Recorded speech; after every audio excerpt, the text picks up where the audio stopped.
Yang terhormat Bapak dosen dan teman-teman yang saya banggakan, Assalamualaikum warahmatullahi wabarakatuh. Saya Ainun Nisa Nurhuda dari Prodi Hukum Ekonomi Syariah dengan nomor NEM 1120230006. Izinkan saya untuk memaparkan terkait aliran-aliran hukum dalam mata kuliah pengantar ilmu hukum. Paparan ini dibagi menjadi 3 bagian. Hukum terbagi menjadi 3. Yang pertama yaitu aliran hukum alam, yang kedua aliran hukum utilitarianisme, dan yang ketiga aliran hukum positivisme. Aliran hukum alam. Teori hukum alam the natural right atau natural law dikenal pertama kali oleh Aristoteles. Aristoteles membagi sifat hukum ke dalam hukum yang bersifat khusus dan universal. Hukum bersifat khusus yang dimaksud adalah hukum positif, yang dengannya suatu negara tertentu dijalankan. Sementara hukum yang bersifat universal adalah hukum alam yang dengannya prinsip-prinsip yang tidak tertulis diakui oleh semua umat manusia. Namun pemikir setelahnya lah yang mengembangkan lebih jauh teori hukum alam ini, seperti kaum Stoa, Thomas Aquinas, Cicero, dan Hugo Grotius. Di dalam hukum alam terbagi menjadi 2. Yang pertama hukum alam irasional religius, yang kedua hukum alam rasional. Hukum alam irasional religius menurut Thomas Aquinas adalah hukum alam yang berasal dari Tuhan, yaitu hukum yang sesuai dengan apa yang Tuhan kehendaki di dalam kitab suci.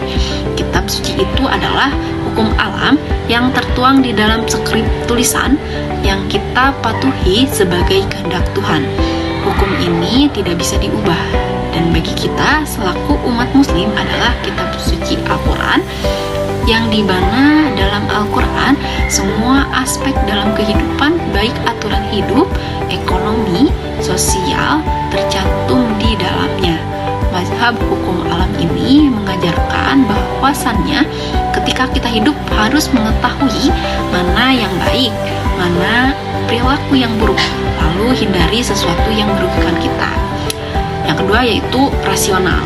Hugo Grotius berpendapat bahwa hukum alam rasional ini berasal dari rasionalitas akal manusia.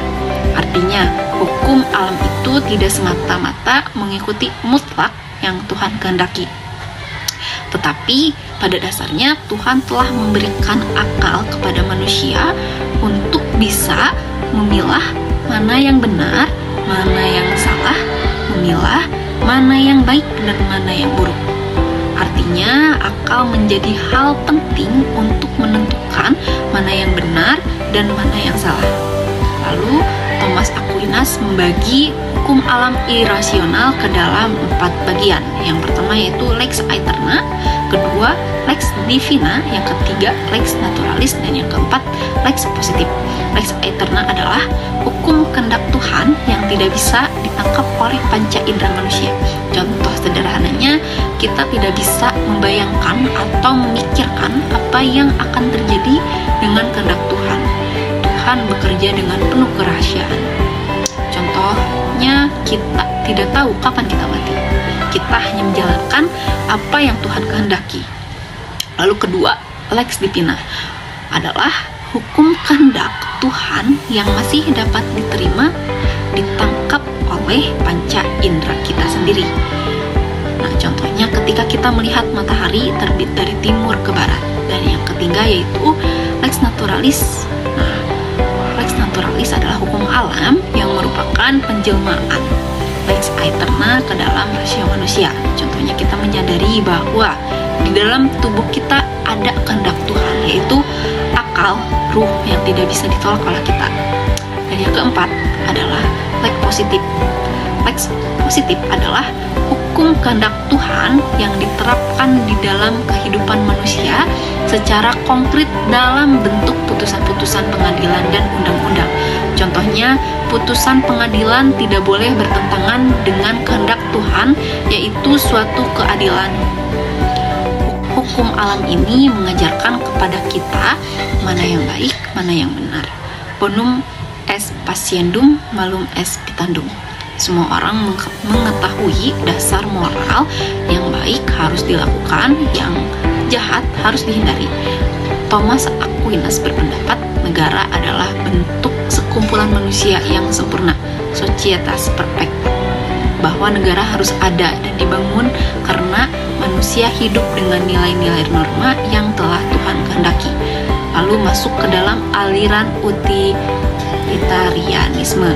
Menurut Jeremy Bentham, manusia akan bertindak untuk melakukan kebahagiaan sebesar-besarnya dan mengurangi penderitaan. Jadi, ukuran baik buruk manusia bergantung pada apakah perbuatan itu mendatangkan bahagia atau tidak. Hukum yang baik ialah harus dapat mengoptimalkan dan dapat meminimalkan rasa sakit dalam masyarakat. Maka keadilan dari hukum harus dapat memberikan kemanfaatan yang sangat besar terkait dengan kejahatan.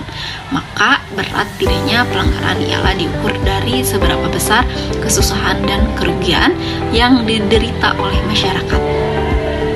Hal mana menentukan perbuatan tersebut sebagai pelanggaran atau bukan. Lalu masuk ke aliran positivisme.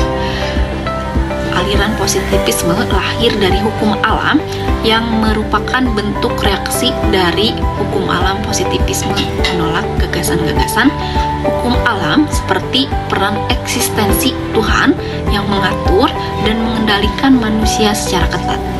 Positivisme menganggap jika sesuatu dikatakan benar harus bisa diwujudkan dalam bentuk yang konkret atau dalam bentuk yang nyata. Contoh bisa dilihat dari putusan-putusan pengadilan yang dilakukan oleh para hakim maupun undang-undang yang dilahirkan oleh parlemen. Wujudnya ada, tumpukan kertasnya juga ada.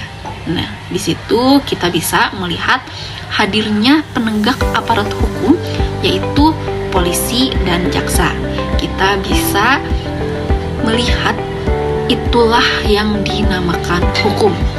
Sedangkan jika kita berbicara tentang moral dan keadilan yang tentunya sifatnya abstrak, ia tidak dapat diterima karena hukum dan moral bentuknya terpisah. Oleh karena itu, di dalam filsafat positivisme hukum sangat mengutamakan kewujudannya. Menurut Auguste Comte, manusia mengalami proses 3 tahap. Yang pertama yaitu teologi. Manusia masih meyakini adanya kebenaran dari kebiasaan dan kehendak. Yang kedua, metafisika. Manusia meyakini adanya kekuatan dari supranatural atau kekuatan Tuhan. Dan yang ketiga, positif. Manusia masih meyakini sesuatu dinyatakan benar jika ada wujudnya. Di mana di dalam tahap positif ini manusia mulai tegas menyatakan segala sesuatu benar apabila tidak abstrak sifatnya. Segala sesuatu harus bisa dibuktikan secara konkret dan nyata, dan ia berpendapat bahwa kebenaran itu adalah yang dibangun berdasarkan wujud-wujud yang bisa dihadirkan, bukan yang abstrak. Sekian penyampaian dari materi ini, semoga dapat dipahami dengan mudah dan mohon maaf apabila ada kekurangan. Saya tutup dengan mengucapkan Alhamdulillahirrabbilalamin. Terima kasih. Wassalamualaikum warahmatullahi wabarakatuh.